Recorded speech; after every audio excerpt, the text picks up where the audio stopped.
Soy Ernesto Sierra Alta de Vintel Cloud y estaremos acá conversando un poco sobre lo que en proyectos de tecnologías de información llamamos como el Journey to Cloud o viaje a la nube.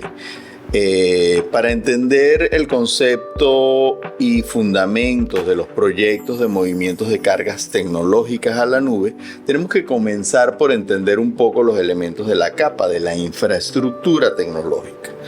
Y de eso vamos a estar conversando. El propósito de este conversatorio, de esta charla, es conocer los fundamentos, elementos, probablemente a un nivel bastante ejecutivo, que les permita entender el cómo se estructuran los proyectos de movimiento de cargas a la nube.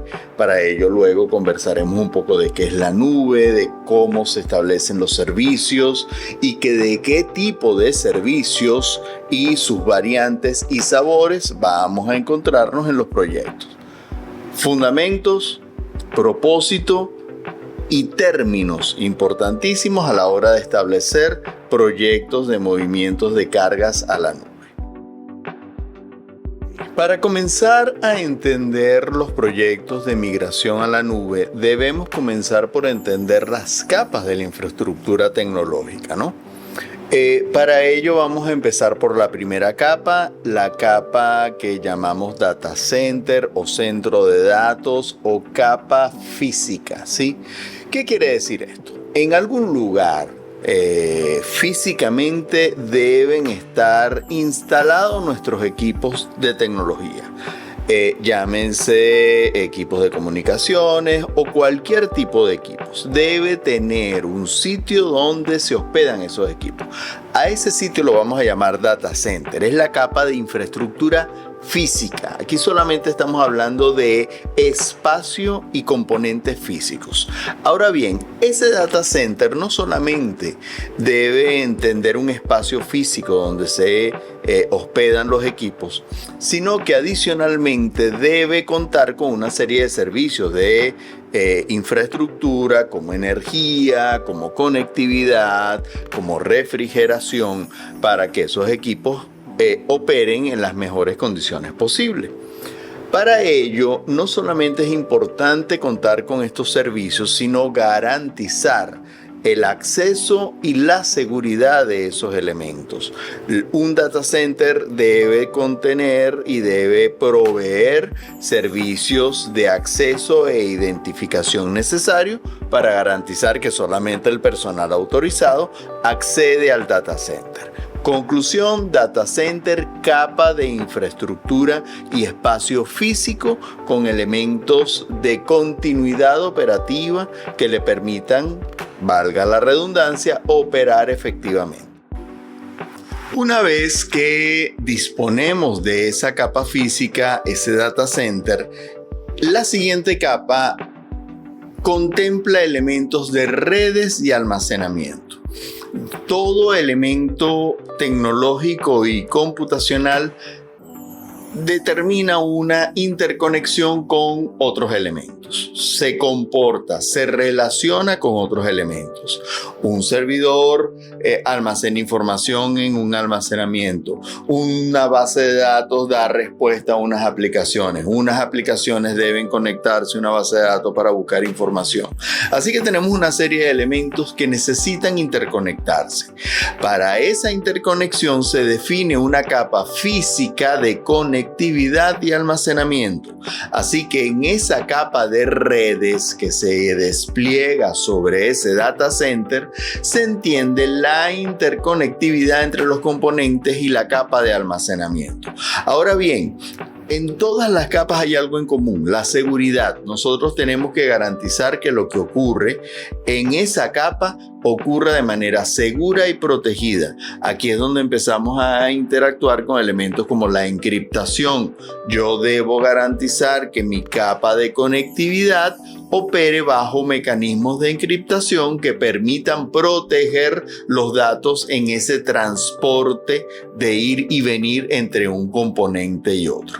Así que en esta capa de redes y almacenamiento se contemplan elementos de seguridad, y no solamente elementos de seguridad, sino que a partir de este momento también comenzamos a contemplar todos los elementos que tengan que ver con redundancia, palabra que vamos a estar utilizando muchísimo, porque la redundancia lo que define es que en cada una de las capas, ante una falla, mi infraestructura debe ser tolerable a esa falla. Yo no puedo dejar a un banco sin operaciones porque se haya dañado un elemento en determinada capa, un switch en las redes interrumpió toda la conectividad del banco. Eso no puede ocurrir. Es inevitable que las fallas ocurran. Todo elemento tecnológico es susceptible a fallas. Lo que sí debemos garantizar los arquitectos en tecnologías de información es el cómo protegernos ante esa falla y el cómo hacer que nuestros sistemas sean redundantes ante cualquier eventualidad que impida la conectividad. Así que en esta fase de redes y almacenamiento no solamente se hacen que las redes sean redundantes, sino que el almacenamiento sea redundante. Pongamos un ejemplo en nuestra cotidianidad. Si yo tengo mis fotografías familiares en mi computador, yo necesito tener un respaldo de esas fotografías personales porque para mí es algo muy valioso. Y si esas fotografías se daña el dispositivo donde están almacenadas, yo quiero tener un segundo dispositivo redundante para poder restaurar algo que para mí es bastante valioso. En este caso estamos hablando de información corporativa. Nuestras capas de almacenamiento deben contar con elementos de redundancia para garantizar que ante la falla de un disco, mi información siempre esté disponible y recuperable. Vamos a la tercera capa dentro de la infraestructura de tecnologías de información, que la vamos a llamar servidores físicos. ¿A qué se refiere esto? Una vez desplegada la infraestructura de redes y almacenamiento, pues necesitamos elementos de cómputo. Necesitamos computadores con capacidad de procesamiento, con memoria disponible y con capacidad de cálculo para hacer operaciones. Eso lo vamos a consolidar en unos servidores, computadores que tienen esas características típicamente dimensionada para las operaciones de la compañía o de la corporación. Esos servidores físicos tenemos que considerar varios elementos. Uno de ellos es costo de adquisición. Típicamente servidores que tienen determinado costo según su dimensión, pero tenemos que entender que al ser nosotros dueños de la infraestructura, pues debe tener un costo de adquisición esos equipos. Mantenimiento. Usualmente son equipos sujetos a cualquier falla. Se dañó una tarjeta de comunicación de un servidor, debo reemplazarla. Se dañó un disco de un servidor, debo reemplazarlo. Es por ello que usualmente las compañías que proveen estos servidores y esta infraestructura habilitan contratos de mantenimiento de tal manera que garantices la reposición de un equipo que pueda fallar en determinado momento. Eso incluye, por supuesto, el soporte a fallas. Son equipos, físicamente es un equipo que está sujeto y es posible que pueda fallar en cualquier momento, así que debo contemplar qué hacer en ese tipo de fallas. Y por supuesto, cuando nosotros somos dueños de la infraestructura, pues debemos considerar elementos financieros como la reposición por obsolescencia. ¿Qué pasa cuando yo adquiero un servidor que tiene un ciclo de vida y ese ciclo de vida se cumple? Cuando se cumple, pues yo tengo que reponerlo por un equipo nuevo, que también debo entender ese costo de adquisición y esa reposición por obsolescencia. Sobre todo estos elementos financieros son muy importantes a la hora de que empecemos a hablar de proyectos de migración a la nube, porque justamente el elemento financiero es un elemento diferenciador y ya lo hablaremos en su momento más adelante cuando estemos viendo ventajas y desventajas de ser dueño de la infraestructura a poseer un modelo de nube donde esa infraestructura es de un proveedor, de un tercero. Pero ya avanzaremos en ese momento. Desplegada la capa de servidores, vamos a hablar de un elemento y cada vez nos vamos poniendo un poquito más técnicos. Vamos a hablar de un elemento de virtualización. ¿Qué es la virtualización? Básicamente es el despliegue de una capa de software. Aquí ya empezamos a hablar de software. Hasta ahora todas las capas que hemos hablado, fundamentalmente estamos hablando de hardware, elementos físicos, redes, almacenamiento, servidores. Aquí se introduce el concepto de la virtualización como un elemento que toma el poder de esa capa de servidores con un propósito fundamental: poder segmentar la capacidad de cómputo de esos servidores según sea mi necesidad y que esa necesidad se pueda redimensionar muy fácilmente. Pongamos un ejemplo.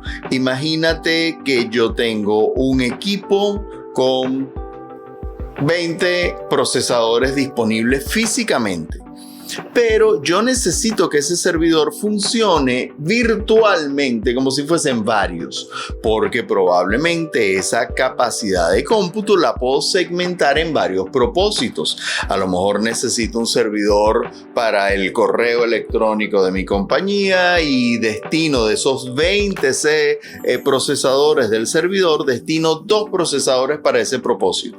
Y necesito 4 procesadores más para la gestión de la administración de la base de datos de la compañía, y necesito otros 2 servidores para las aplicaciones de la compañía.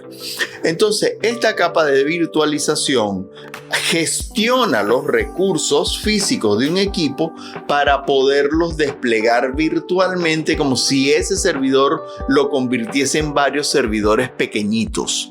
Eso es maravilloso a la hora de gestionar recursos, porque no estoy atado exclusivamente a un único servidor. Yo lo puedo virtualizar en cuantos equipos desee yo, siempre y cuando pues tenga la capacidad de cómputo para ello. Esa es la capa de virtualización. Ahora bien, para poder hacer eso, pues existe una capa que se llaman los hipervisores, que son los que se apoderan de ese equipo físico para poder gestionar y desplegar múltiples equipos virtuales. Así que mi capa, mi equipo de gestión de tecnologías de información debe hacer ese despliegue del hipervisor, debe gestionar las versiones y las imágenes de los sistemas operativos con los cuales yo quiero trabajar. Por ejemplo, si yo puedo tener un servidor virtualizado en el que despliego 2 servidores en Linux y 2 servidores en Windows, 2 sistemas operativos totalmente distintos. Eso es la virtualización. Y por supuesto requiere una capa de administración, requiere la administración de despliegue de máquinas, requiere el respaldo de esas máquinas virtuales. ¿Qué pasa si la imagen de una máquina virtual se daña? Yo debo poder restaurar y garantizar que la operatividad continúa. Así que hay toda una capa de gestión y gobierno de la virtualización de mi capa de infraestructura tecnológica.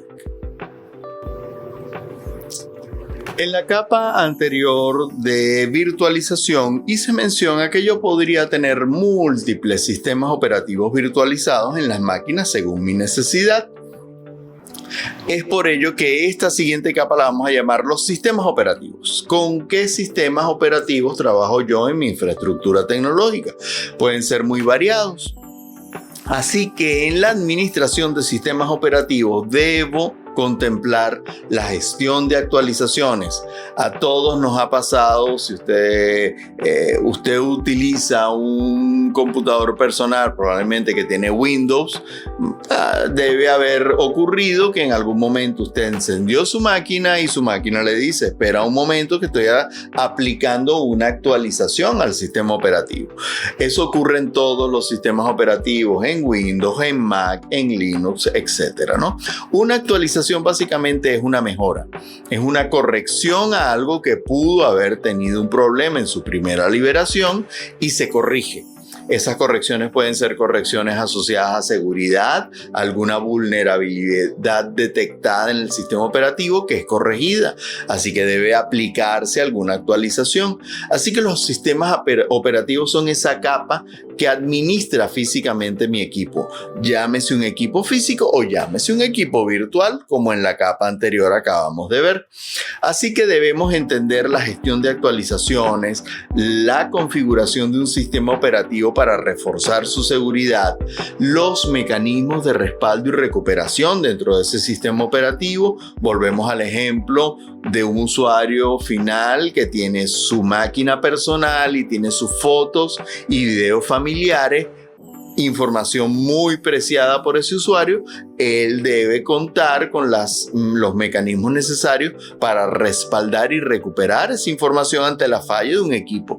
Los equipos siempre están sujetos a fallas, así que nosotros somos los garantes y los custodios de la información. Así que debemos contemplar procesos de respaldo y recuperación y la compatibilidad en un entorno corporativo. Nosotros típicamente se contemplan las versiones de los distintos sistemas operativos con los cuales trabajamos dentro de la organización y se deben contemplar los mecanismos de incorporación y desincorporación de esos sistemas operativos en la compañía.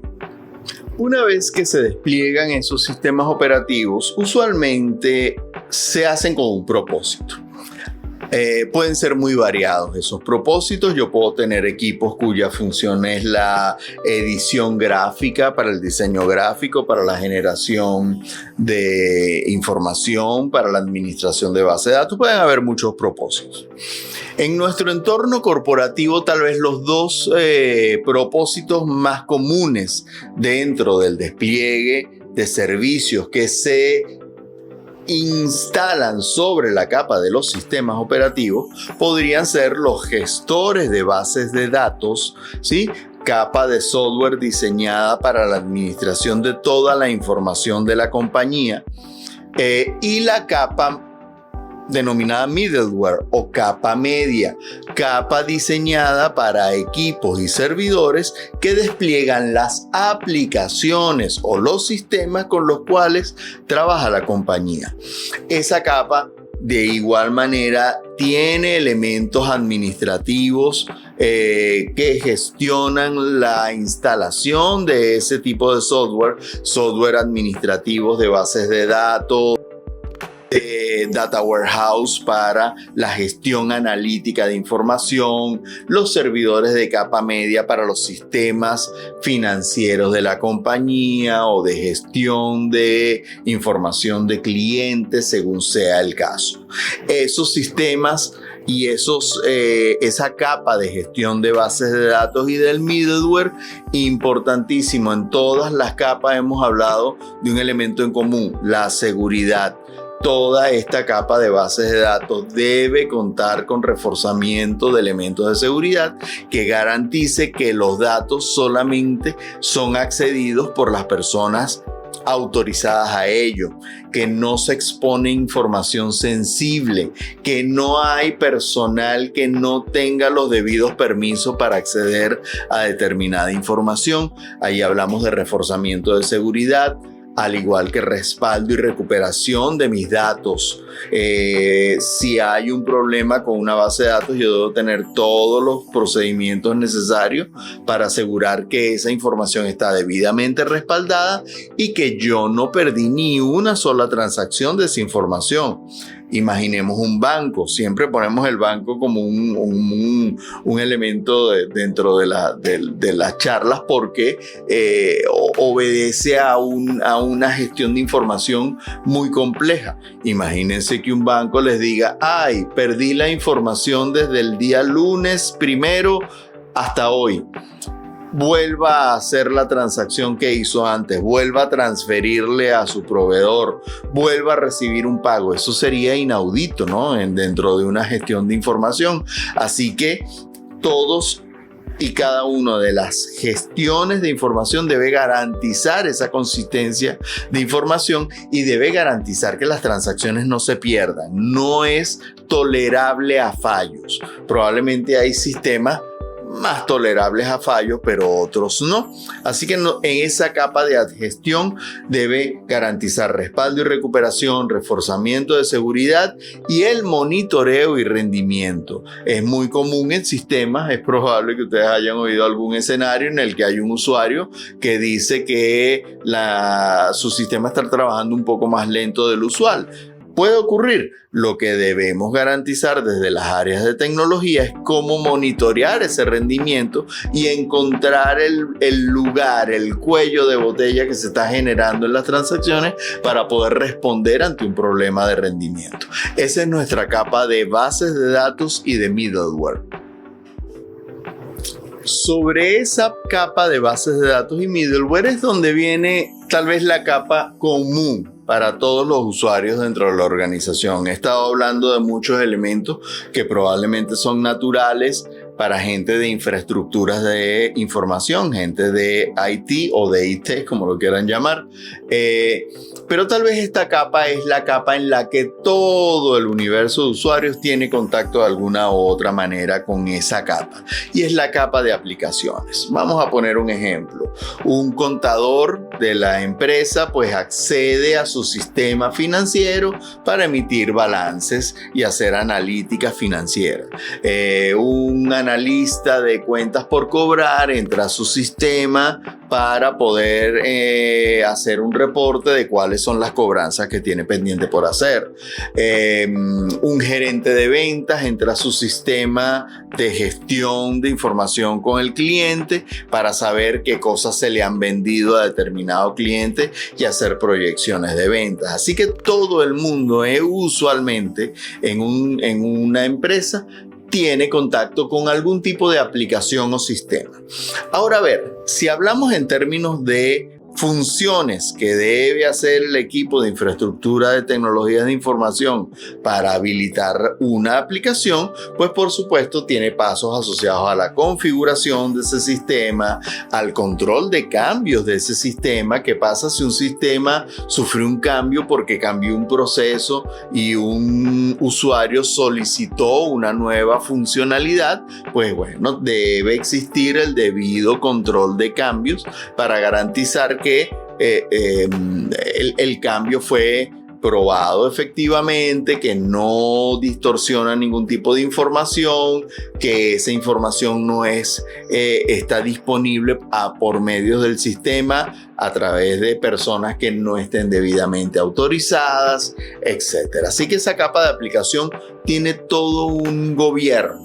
Hay un grupo de profesionales dentro de los sistemas de información dedicados a la implementación de esos sistemas, al monitoreo, al rendimiento y a la configuración de las aplicaciones o sistemas de información que se despliegan sobre todas las capas de infraestructura que ya hemos conversado. Y finalmente están los datos, tal vez el activo más importante, la razón de ser de todas estas capas. Toda la escala de esta infraestructura que hemos conversado hasta ahora tiene un solo propósito: gestionar datos e información. En consecuencia, esos datos como ente tienen un gobierno, se gobiernan. ¿Qué significa eso? Debo tener una serie de elementos de control de auditoría para la gestión y administración de los datos. Debo garantizar calidad del dato. Si yo soy un profesional financiero y estoy haciendo una analítica de datos financieros y esos datos no están correctos, por supuesto mis conclusiones van a ser equivocadas y mi toma de decisiones en consecuencia va a estar mal. Así que los datos se administran, se gobiernan y se gestionan, y se asegura la calidad de ese dato para la correcta construcción de modelos analíticos que a fin de cuentas herramientas es lo que hace que una compañía opere.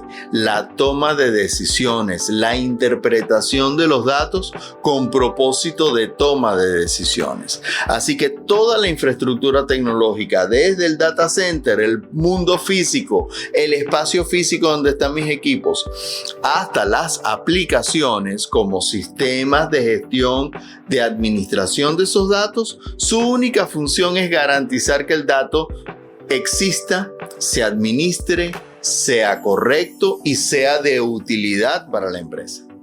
En una segunda sección de este contenido, vamos a hablar sobre el término nube. Hemos venido a lo largo del contenido anterior, en determinados momentos hemos hablado del término nube. Existen muchas definiciones, todas correctas, de qué significa la nube. Vamos a basarnos por propósito de este contenido del concepto que nos ofrece Wikipedia. Para ello vamos a denominarlo de esta manera. La nube, la computación en la nube, del inglés cloud computing, conocida también como servicios en la nube, informática en la nube, nube de cómputo o simplemente la nube, es el uso de una red de servidores remotos conectados a Internet para almacenar, administrar y procesar datos, servidores, bases de datos, redes y software, en lugar de depender de un servicio instalado físico. A ese servicio instalado físico le vamos a dar el término en inglés on-premise. Se tiene acceso a una infraestructura donde el software y el hardware están virtualmente integrados. Entonces vamos a rescatar de esta definición elementos claves. Me habla de un conjunto de servidores remotos conectados a Internet. Allí viene una primera pregunta. ¿Toda nube es pública? Porque Internet me sugiere que es algo público. Ya hablaremos de las distintas formas de un servicio de nube. Pero estamos hablando de un conjunto de componentes remotos interconectados. Fíjense que hablamos de datos, de servidores, de bases de datos. Les sugiere que justamente son las capas de la infraestructura que acabamos de ver. Significa que esa capa de infraestructura es remota. Ahora bien, ese acceso a esos servicios está virtualmente integrada a mi conectividad. ¿Qué quiere decir eso? Que para que algo sea interpretado como un servicio de nube, yo debería poder utilizarlo como si ese servicio se mantuviese local en mi infraestructura o en el on-premise. A partir de ahora, cada vez que utilice el término on-premise, significa que ese componente está físicamente en mi data center. Yo soy el dueño de ese elemento. Y si hablamos de un elemento en la nube, hablamos probablemente del mismo elemento, hablamos del mismo servidor, pero en este caso no es físicamente está hospedado en mi data center, sino que a través de esa conectividad puedo yo acceder a ese elemento. Importante hacer esa clasificación. Ahora bien, fíjate que cuando hablamos de Internet siempre existe la preocupación de exposición, de información pública, de que mis datos pueden ser vulnerables. Vamos a hablar de los distintos tipos de nubes para entender que esa vulnerabilidad no es que no exista, sino que se mitiga según sus necesidades. Por ejemplo, puede existir la idea de una nube pública. Una nube pública es una nube a la que toda la comunidad de usuarios en Internet tiene acceso, accede a él de manera pública. Por ejemplo, yo podría decir YouTube es una nube pública, es un servicio al cual yo accedo y logro obtener de esa nube una serie de recursos para mi consumo. Todo el mundo accede a esa nube, es una nube pública. A ver, yo puedo hospedar elementos de mi on-premise y llevarlos a una nube pública según el propósito. Otro tipo de nube puede ser, al contrario, una nube privada. Ambos están en la nube, ambos cumplen con el concepto que acabamos de evaluar en este momento. Ambos se entienden como una cantidad de servidores interconectados a Internet con un propósito. Pero cuando es privada, yo, dueño de esos recursos, limito su acceso. El hecho de que algo esté en un servicio de nube no implica necesariamente que sea público a toda la comunidad de usuarios en Internet. Yo decido a quién. Por ejemplo, yo puedo tener una nube en la cual a mi conjunto de usuarios le doy el permiso necesario para poder acceder a él.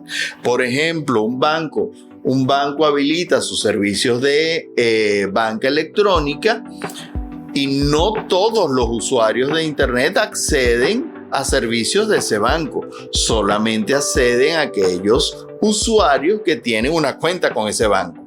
Es una red privada. Yo decido a quién accedo. Adicionalmente, podemos tener una nube híbrida. Una nube híbrida es: tengo un conjunto de servicios que me interesa sean públicos y tengo un conjunto de servicios que me interesa que sean privados. Dentro de mis recursos yo publico un catálogo de productos de mi empresa que lo quiero totalmente público. Quiero que todo el mundo vea esa información. Pero tengo una nube pública en la cual mis proveedores ven sus órdenes de compra. Tengo mis clientes que ven sus estados de cuenta. Tengo un conjunto de servicios privados y un conjunto de servicios, públicos. A eso lo vamos a llamar nube híbrida. En consecuencia, podría tener un conjunto de infraestructura en un servidor de nube pública y podría tener un conjunto de mi infraestructura on-premise en una nube privada. Adicionalmente, tenemos una variante que lo podríamos llamar una nube comunitaria. Nube comunitaria es una nube en la que, si bien pareciera pública, yo puedo hacer que elementos dentro de esa comunidad interactúen entre ellos. Una red social es un tipo de nube comunitaria. De alguna manera interactúan todos y pueden compartir información, pero luego esa relación entre los distintos usuarios de esa red sí puede ser privada. Yo le doy acceso solamente a aquellos recursos a mi comunidad. Aunque es pública, pueden haber muchas comunidades, pero luego a un segundo nivel existen niveles de comunidad que me permiten establecer niveles de seguridad privados para esa comunidad. Ese es otro tipo de concepto de despliegues de servicios de nube. A entender desde una nube pública, una nube privada, una nube híbrida y una nube comunitaria. Como ven, todos se basan en un servicio de nube. Lo que varía es la exposición y al conjunto de usuarios al cual va dirigido y dónde estarán hospedados la infraestructura tecnológica que ofrece ese servicio. Sigamos hablando de los servicios de nube. No necesariamente el hecho de que yo tenga un servidor interconectado a Internet y disponible significa que sea una nube. Alguien podría decir, entonces, si yo tengo mi portable conectado a Internet, eso es una nube. Cumple con ciertos conceptos. Es un conjunto de equipos que se conecta uno con el otro. Está disponible a través de un servicio de interconexión a Internet, pero no es una nube. Resulta que para que algo sea entendido como una nube se deben cumplir con ciertas características. Vamos a hablar de las características de un servicio de nube. Primero, tiene que contar con elementos de autoservicio. Tiene que ser disponible bajo el concepto de aprovisionamiento bajo demanda. ¿Qué significa eso? que si yo tengo que contactar al proveedor y ese proveedor tiene que hacer una configuración particular para habilitarme ese servicio, yo no podría pensar que estoy hablando de un servicio de nube. Probablemente estoy haciendo una contratación de un hosting o de otro elemento, pero no es una nube. Por ejemplo, si yo voy a crear una cuenta de Gmail, yo entro al servidor de Gmail y creo mi cuenta. Si yo voy a adquirir un servicio de almacenamiento, entro a un portal en el que gestiono ese servicio de almacenamiento. Así que soy yo quien, bajo una solicitud de aprovisionamiento bajo demanda, solicito el recurso y el recurso está disponible. Si ese concepto de autoservicio no está disponible, podríamos pensar que no es un servicio de nube. Tiene otro nombre. No es un servicio de nube. Hablemos de la siguiente propiedad, elasticidad. La elasticidad es fundamental. ¿Qué significa esto? Que si yo dimensiono un servicio y luego mi información crece y mi consumo crece, yo quiero que ese servicio se redimensione. No tiene sentido que yo tenga que hacer una nueva contratación porque tengo más información. Por ejemplo, imagínense que yo tengo en ese servicio de iCloud, yo tengo un iPhone y voy hospedando mis fotos en el servicio de iCloud. Si ya yo llego a un tope de consumo de almacenamiento en el iCloud, imagínense que me digan, no señor, usted no puede crecer más. Usted se tiene que comprar un nuevo iPhone o tiene que hacer una nueva contratación para que en vez de 1 tera ahora tenga 2. No, el servicio de iCloud se redimensiona. Yo simplemente tengo, bajo el modelo de autoservicio, que yo bajo demanda solicito el incremento de mi hospedaje. Eso puede ocurrir muy fácilmente. Así que hago que ese servicio sea elástico. Ese concepto es fundamental. La elasticidad del servicio significa que ese servicio se pueda redimensionar. 2 elementos dentro de una característica del servicio de nube: autoservicio y elasticidad. Viene otro elemento importantísimo. Todo servicio que se ofrece, a menos que sean de este tipo de servicios gratuitos, pero normalmente en infraestructura todo se va a pagar. Así que la forma en la que tú midas el consumo del servicio tiene que ser claramente identificable.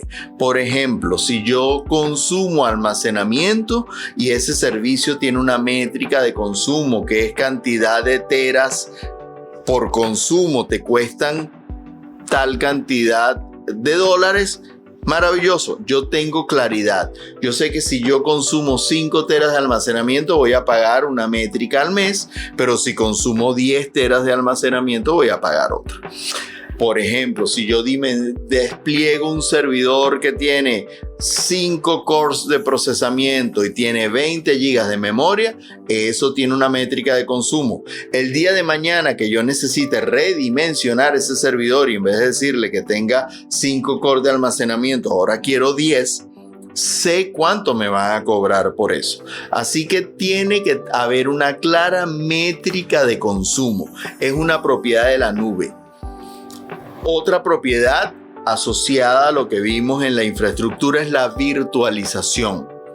Todos los servicios son virtuales. Yo despliego servicios y los elimino a demanda. Y eso no significa que yo tenga que tener un elemento físico que define ese servicio. Si yo tengo un servicio de nube en el que tengo 10 servidores y mañana quiero otros 10 servidores, lo puedo hacer de manera virtual. No significa que yo estoy hospedando 10 nuevos servidores. Y eso no significa que no sea un escenario posible. Hay empresas que se dedican a desplegar servidores físicos. Maravilloso, eso existe. Normalmente tiene otro término. Se llaman hosting, se llaman hospedajes, etc. Los servicios de nube se basan fundamentalmente en el concepto de virtualización y adicionalmente entender la infraestructura como código. Este concepto es fundamental porque me permite a mí codificar el despliegue de infraestructura. Si el día de mañana me dicen necesito desplegar un ambiente de pruebas para esta cantidad de sistemas y esos sistemas requieren 10 bases de datos, 4 servidores de aplicaciones y 3 redes virtuales, que yo a través de código, de codificación, pueda solicitar el despliegue de ese ambiente con todos los componentes. Eso se llama infraestructura como código. Así que embebida en la virtualización es característica fundamental de los servicios de nube. Otro elemento, autonomía. Yo estoy haciendo una contratación de servicios de nube donde confío en que el proveedor de ese servicio de nube debe garantizar la autonomía de mis servicios. Yo, si consumo un servidor de base de datos, yo espero que ese servidor de base de datos no falle. Ya veremos las responsabilidades entre los servicios de nube. ¿Quién tiene la responsabilidad de mantener la infraestructura? ¿Quién tiene la responsabilidad de mantener la plataforma? ¿Y quién es responsable de los datos? Ya veremos más adelante una matriz de responsabilidades. Pero la autonomía es importante. La autonomía entiende los conceptos como un servicio. Vamos a hacer una analogía con servicios básicos. Si yo contrato con la empresa de servicios eléctricos de mi ciudad un servicio para mantener la energía eléctrica en mi casa, yo lo que espero es que al encender el interruptor prenda la luz. Exista energía eléctrica. Si no existe, pues yo llamo al centro de energía eléctrica y pongo una queja. Al igual pasa con mi móvil celular. Si yo tengo una contratación de servicios móviles, pues yo espero que ese servicio esté disponible según lo que contraté. Así que la gestión de esos servicios es responsabilidad del proveedor. En consecuencia, tengo el concepto de autonomía. Por otro lado, seguridad. Quien administra el servicio de nube debe garantizar la seguridad de los datos. Debe garantizar que mi información no sea violada. Si yo tengo un servicio de Gmail, Google me debe garantizar que mis correos son privados, que no existe una filtración en la seguridad de la información. Importantísimo punto. Y esto es importante porque luego vamos a hacer una comparativa. Hasta ahora, cuando vimos las capas de infraestructura tecnológica, hablamos de on-premise. Ahora estamos hablando de la nube. El siguiente paso lógico será compararlos. Y no significa que uno sea mejor que el otro. Tienen atributos y características que en algún momento me permite escoger uno o el otro o ambos, o ser híbridos. Así que en ese elemento de seguridad está el fortalecimiento de las mejores prácticas de la industria, está la administración delegada de esa seguridad y la detección de vulnerabilidades. Por ejemplo, mi aplicación de banca en línea debe garantizar que mis datos no sean vulnerables, debe garantizar que yo no sea hackeado, debe garantizar que no existe una transacción que haya ocurrido por una vulnerabilidad de seguridad. ¿Okay? Y finalmente, alta disponibilidad. Los servicios de nube deben garantizar la alta disponibilidad. No tiene sentido que yo quiera acceder a mi cuenta bancaria a través de mi aplicación de banca en línea y el banco me diga qué pena, el servidor donde están tus datos no está disponible en este momento. Lo que debería ocurrir es que mi banco debe garantizar la alta disponibilidad de las transacciones. No podría tener mucho sentido que yo vaya a hacer una compra en un punto de venta y de mi tarjeta de débito o de crédito y no pueda comprar o pagar en el establecimiento porque simplemente el banco me diga no estoy disponible. El servicio debe garantizar la alta disponibilidad. Todo servicio, para entenderse como un servicio de nube, debe garantizar la alta disponibilidad. Así que, en consecuencia, debe garantizar una infraestructura redundante. Ahora bien, ya entendiendo los dos modelos actuales explicados, on-premise con una capa de infraestructura que va desde el data center hasta los datos, y luego el modelo de nube o cloud, donde esos elementos de la infraestructura están hospedados en un servicio, pues viene la siguiente pregunta lógica. ¿Qué debo hacer para ir de un modelo o al otro? ¿Cuáles son las ventajas y desventajas de un modelo? ¿Y cuáles son las variantes del movimiento de ese modelo? Así que eso nos lleva a un término tecnológico que clasifica este tipo de proyectos como un move to cloud, un movimiento a la nube. ¿Qué cosas debo garantizar? Y para ello comencemos por clasificar el tipo de servicios que se ofrecen en la nube. Para ello vamos a tener 3 categorías. Categorías que dependerán de lo que yo necesite en ese servicio. Hay una primera categorización que llamaremos Infrastructure as a Service, IaaS por sus siglas. Infraestructura como servicio. La nube entiende toda su funcionalidad como un servicio. Yo ofrezco como nube, como proveedor de nube, un servicio. Ese servicio puede ser muy variado y esa variación dependerá del alcance del servicio. Hablemos de la primera clasificación, infraestructura como servicio, Infrastructure as a Service, IaaS. Es el despliegue de servicios y están viendo ahorita en la columna las distintas capas de la infraestructura. Por eso es importantísimo entender las capas de la infraestructura. Están viendo la columna que establece las capas de infraestructura on-premise. Y on-premise van a ver en ese color azul claro que esa autogestión significa yo soy dueño de esa infraestructura. Cuando dijimos on-premise significaba que yo soy el dueño desde el data center hasta mis datos. Por eso están viendo en esta columna todos los niveles de la infraestructura están coloreados con el azul claro. Significa yo, cliente, soy dueño de absolutamente todo. Yo gestiono desde el data center hasta los datos. Vamos con el siguiente nivel. El siguiente nivel lo podríamos llamar un servicio de colocación. Miren qué interesante. Por eso les hacía mención que no todo es servicio de nube. Hay servicios que aunque pueden tener ciertos elementos en común con la nube, no se interpretan como un servicio de nube. Vamos a un servicio de colocación. ¿Qué significa un servicio de colocación?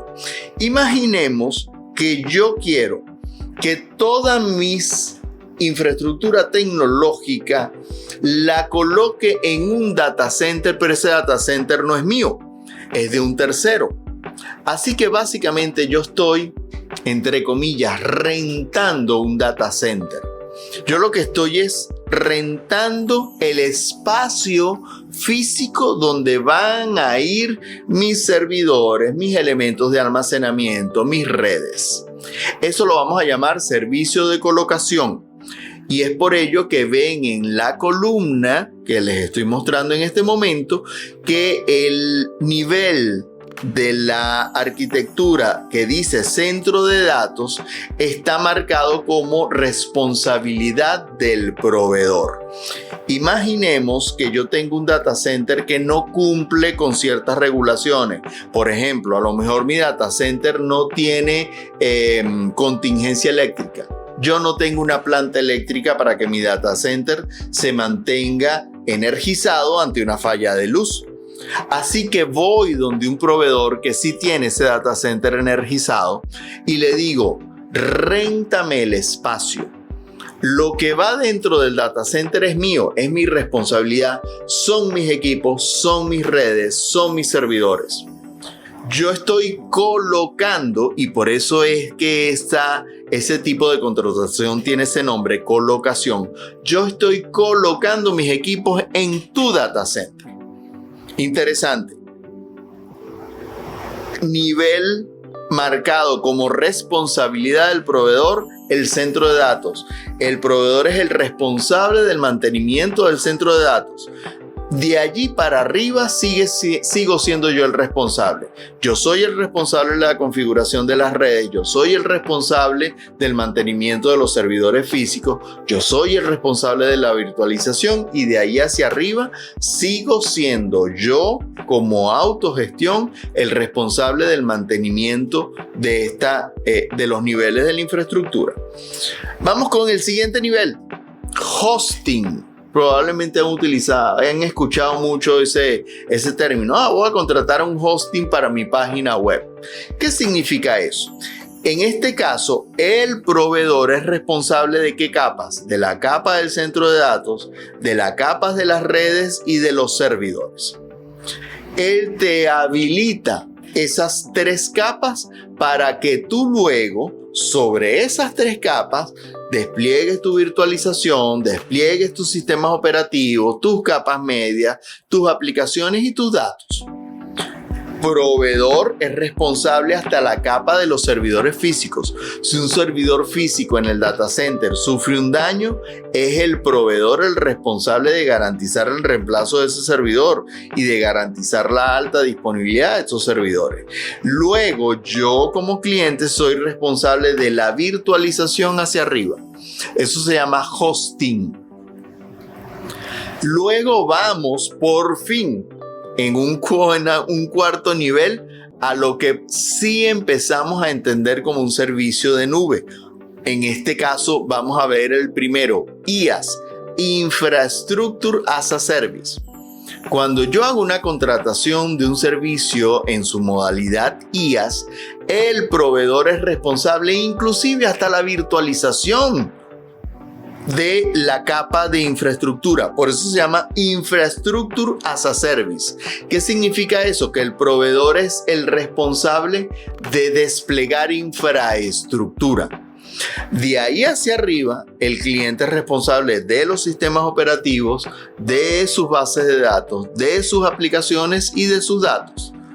El proveedor es el responsable hasta la capa de infraestructura que incluye la virtualización.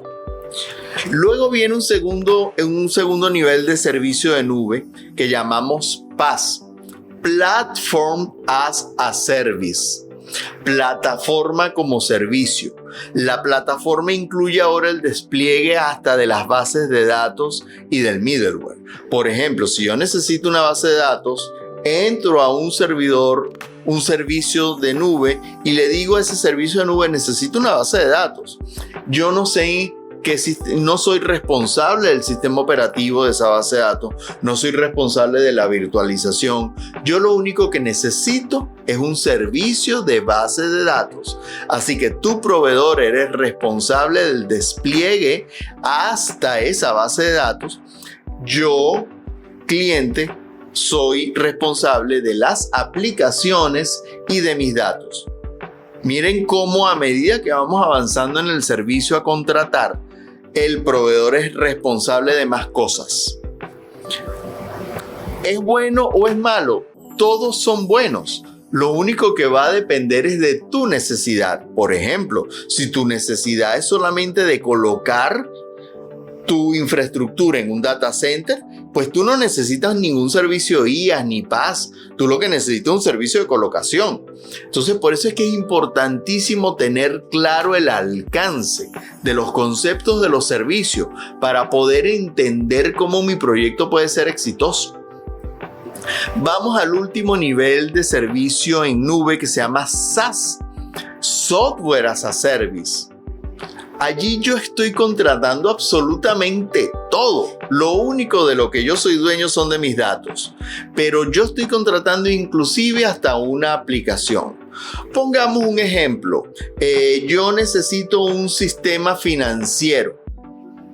Yo no contrato la implementación de un sistema financiero. Yo le digo a mi proveedor del sistema financiero, quiero entrar a una plataforma de nube en la que apenas yo entre ya tenga el sistema financiero configurado e instalado. Yo no quiero ser el responsable de la infraestructura necesaria para mantener ese sistema financiero. Yo lo único que quiero es usarlo. Así que utilizo una contratación denominada SaaS, Software as a Service, el software como servicio. El proveedor es el responsable de absolutamente toda la cadena de la infraestructura. Mis datos, yo soy responsable. Yo podría decir, me equivoqué. Le emití un pago a un proveedor que en vez de pagarle $1,000 le pagué $2,000.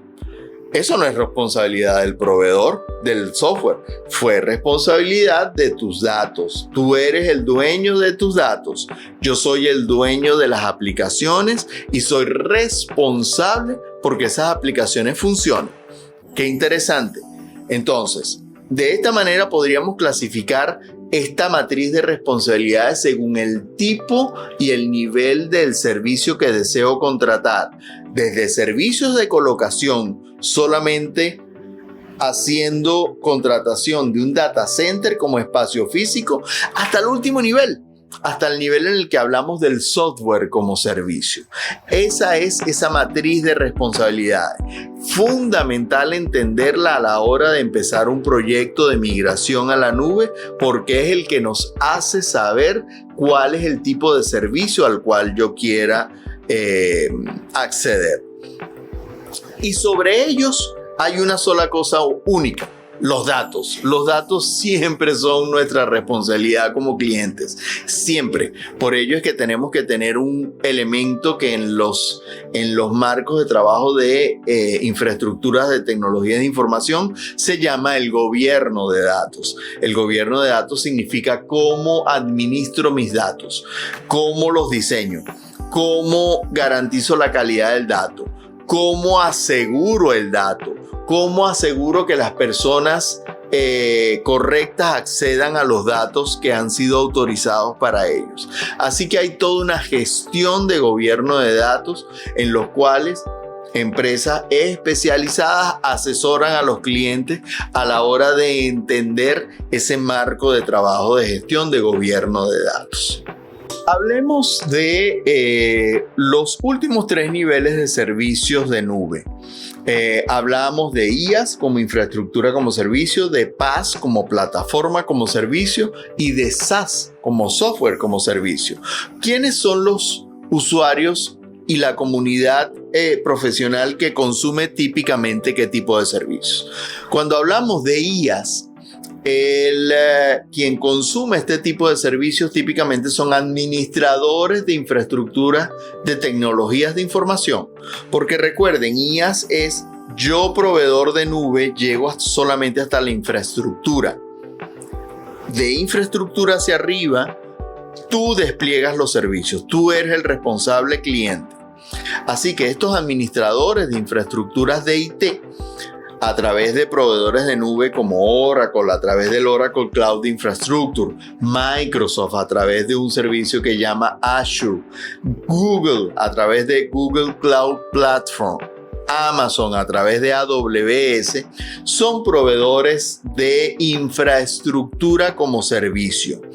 Yo a través de cualquiera de estos proveedores de nube despliego mis redes virtuales, despliego servidores, despliego servicios de bases de datos basados bajo el concepto de infraestructura como servicio.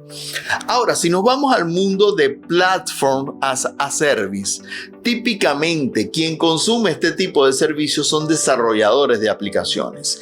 Quien tiene que desarrollar aplicaciones móviles, quien tiene que desarrollar aplicaciones de nube funcionales, son quienes contratan servicios PaaS, porque este tipo de usuarios no quieren gestionar infraestructura. Solamente quieren gestionar la plataforma para ellos diseñar sus propios sistemas. Es por ello que los desarrolladores utilizan servicios, por ejemplo, como los marcos de trabajo de despliegue de aplicaciones de Google, de Apple. Por ejemplo, hay desarrolladores de aplicaciones de gestión de clientes que utilizan Salesforce como marco de trabajo para el desarrollo de sus aplicaciones. SUSE tiene un servicio que se llama Rancher para el despliegue de capas de gestión de desarrollo de aplicaciones. Así que los desarrolladores son los usuarios comunes y típicos para la capa PaaS. Y luego tenemos usuarios finales. Usuarios finales típicamente son los que utilizan servicios SaaS, el Software as a Service. Por ejemplo, yo soy un usuario de Office 360. Yo soy un usuario final. Yo no administro infraestructura ni administro plataforma. Yo solamente quiero un software para usarlo. Quiero poder entrar a mi Google Drive o al Outlook o al Word o a cualquier tipo de herramientas de estas características. Dropbox, por ejemplo, yo quiero tener un servicio de almacenamiento para copiar archivos y respaldarlos. A mí no me interesa administrar infraestructura, a mí no me interesa administrar plataforma. Solo quiero utilizar un software y que ese software esté disponible para mí. En el momento que yo entro en mi cuenta de Gmail y veo mis correos, estoy utilizando el concepto de software como servicio. Estoy utilizando un software en el que a mí no me interesa la administración de ni infraestructura ni la de plataforma. Es por ello que Software as a Service, usuarios finales típicamente serán los usuarios que consumen este tipo de servicios. Así que tenemos los tres: infraestructura, plataforma, software. Ahora bien, esto podría, de cara a un usuario final, tener muchos elementos técnicos que no domina. Sí, si yo digo que un usuario tiene que entender los conceptos de infraestructura, de plataforma, probablemente no es su alcance ni su dominio. O inclusive podría ser un gran reto para los equipos de tecnologías de información de las empresas entender y proyectar los servicios que debe consumir y cómo debe ser su movimiento de servicios a la nube. Y ahí es donde entran empresas como Vinted Cloud, como nosotros, en los cuales somos el enlace. Somos un enlace para entender qué es lo que ofrecen los proveedores de servicios de nube y cuáles son tus requerimientos. ¿Cómo podemos entender los proyectos del Move to Cloud, del movimiento a la nube, y de qué manera se categorizan los servicios de tu infraestructura? Siempre hay la pregunta: ¿necesitamos mover absolutamente toda nuestra infraestructura a la nube? Y la respuesta es: dependerá de tus necesidades. Hay organizaciones que terminan teniendo un modelo híbrido. Y tú te haces otra pregunta: ¿por qué hacer un movimiento a la nube? Tenemos un montón de ventajas. Fíjense que empezamos desde el on-premise, entendiendo que yo soy responsable de todo, hasta los servicios de software as a service, en los que el proveedor es responsable de todo. Yo solamente administro los datos. Hay costos asociados a ello. Cuando los elementos de finanzas entienden los ahorros que me generan la infraestructura, plataforma y software como servicio en la nube, son proyectos que financieramente tienen un retorno de inversión extremadamente rápido. Me cuesta mucho menos pagar un servicio que yo ser el dueño de la infraestructura. Por elementos que ya hablamos de costos de adquisición, hablamos de los costos de mantenimiento, hablamos de los costos asociados a actualización tecnológica. Tenemos un montón de costos asociados acá que acá no los tenemos. Acá yo estoy pagando un servicio.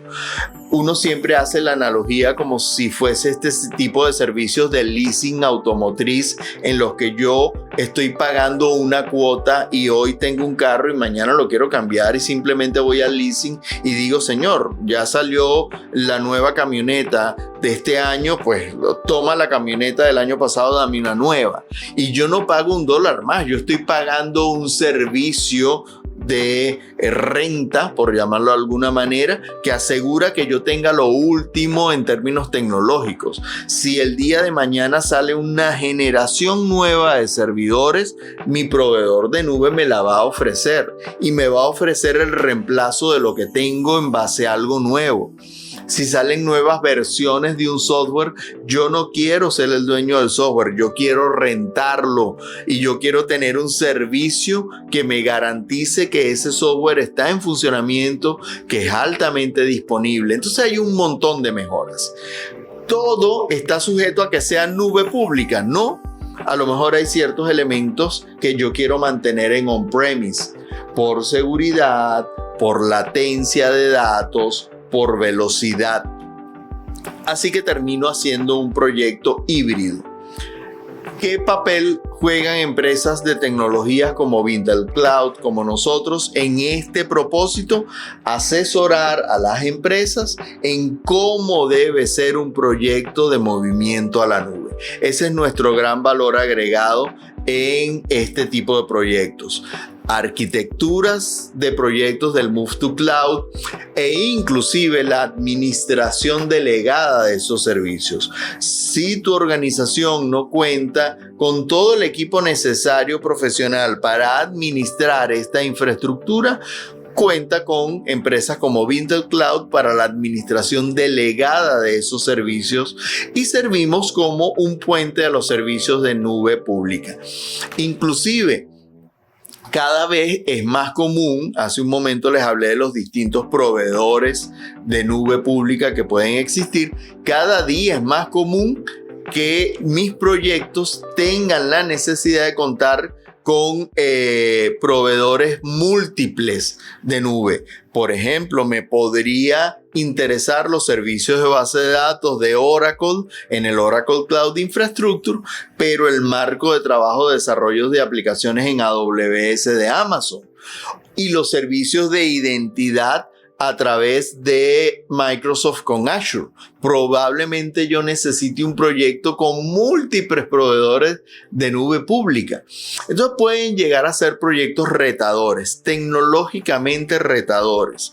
Y allí es donde la expertise de empresas como Vintel Cloud proveen un puente que enlaza tus proyectos, tu equipo de trabajo, con los proveedores de nube pública para que ese proyecto sea exitoso.